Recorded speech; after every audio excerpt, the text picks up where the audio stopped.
simple clothes drying project.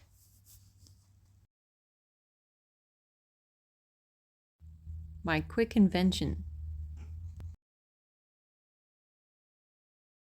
Here's some folding doors that I have hooked together a long time ago for a different purpose. They are not good quality painted, but they're still sturdy. So I'm going to brush them off. I'm going to soap them down and scrub them up.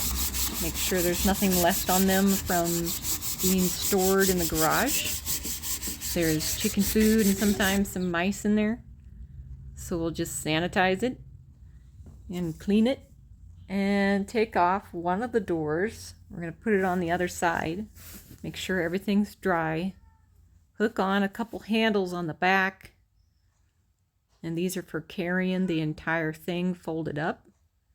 When it's open, it's got a chain to hold it open, which is pretty simple. And I got a coat rack pole at the top. There's a folding handle in the middle. Here it is assembled. It just barely fits downstairs. So it works. And I can add another coat rack here and have a whole bunch of sweaters hanging there drying. Air goes right through the vented back, bounces around on the solid walls. Chain holds the doors together so that this part up here doesn't separate. The pole falls down.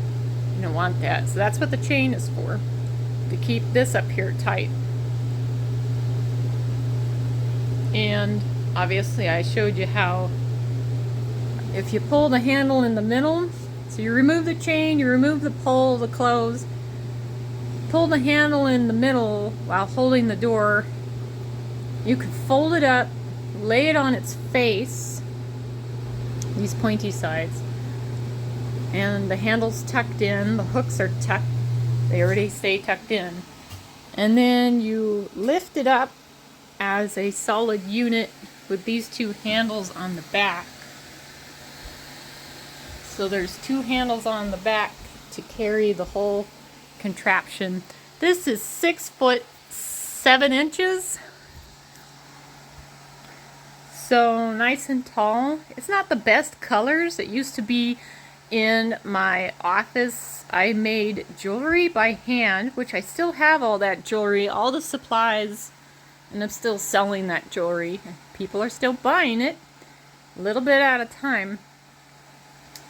And I would display my jewelry on it. And now it's being used as a sweater drying unit. Isn't that cool?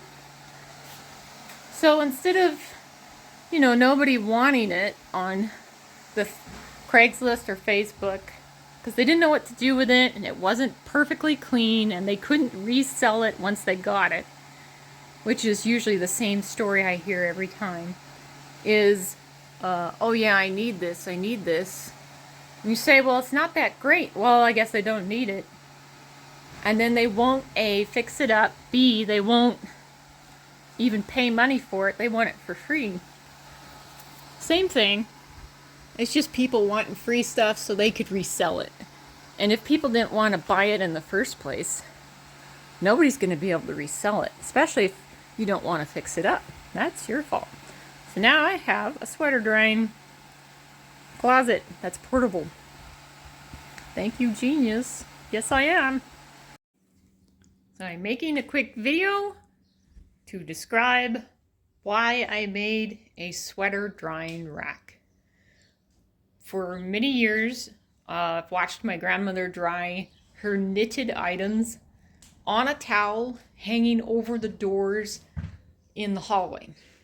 And Grandpa had bought her a really flimsy little laundry dryer that folds out, but that thing collapses at the drop of a hat. It's just folds in on itself and does no good. So I have been doing the door hanging drying trick for years now. I think we've been here almost 7 years. And the doors, there's many of them.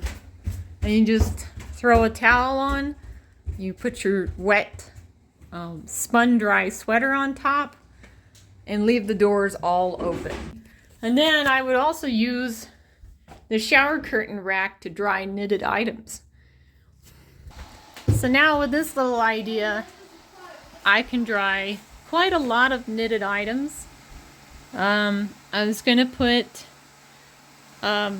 small items with little chip clips for socks, knitted hats, scarves, and then I was going to add another pole down here, of course, for another layer to dry. There's not much room in the back here for a second pole, but things could go along the bottom here, and that'll work. So, yep, this is why I made this.